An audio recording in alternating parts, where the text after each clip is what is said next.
into dense, unforgiving jungles of Vietnam. Visibility was a luxury no soldier could afford for the men of the 25th Infantry Division. Every leaf, every shadow could hide a threat, but for one soldier, Sergeant Adelbert Waldron, the jungle held no secrets. He didn't look for enemies. He looked for the subtle signs of their presence. A leaf twitching against the wind, a blade of grass bent unnaturally, the almost invisible shimmer of heat rising from a hidden position.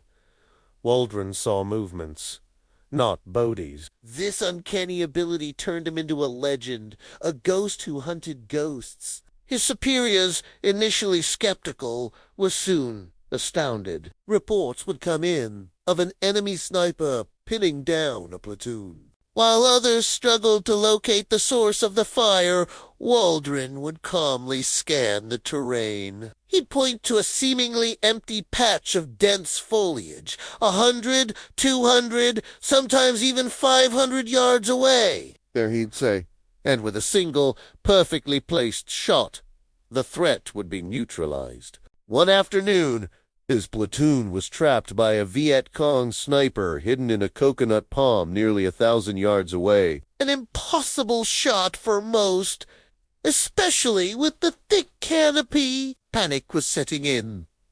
Waldron, as always, remained focused. He didn't see a man in a tree. He saw a slight, almost imperceptible sway of a single palm frond that didn't match the rhythm of the breeze. That was enough. He raised his rifle, accounted for wind and distance, and fired once.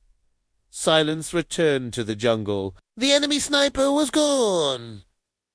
His fellow soldiers were in awe. They called it a sixth sense, a gift. They'd ask him, "How do you do it, Bert?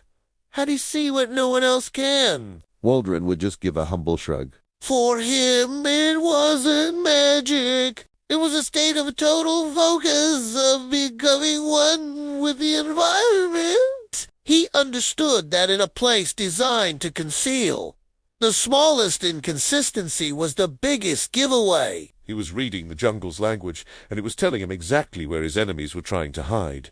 This wasn't a skill learned in basic training. It was an instinct, honed to a razor's edge by the constant threat of ambush. While others relied on scopes and binoculars, Waldron relied on his eyes and his profound understanding of the natural world. He knew that a flock of birds suddenly taking flight wasn't random. It was a response to a human presence below. He knew the monkeys in the trees would fall silent when soldiers, friend or foe, passed underneath. He was a hunter in the purest sense. Over his 8 months in Vietnam, Sergeant Waldron achieved 109 confirmed kills, becoming the most successful American sniper of the war. He didn't do it with overwhelming firepower or advanced technology. He did it by seeing what others couldn't, by understanding that the real battle wasn't against the men he faced, but against the deception of the jungle itself. Adelbert Waldron proved that sometimes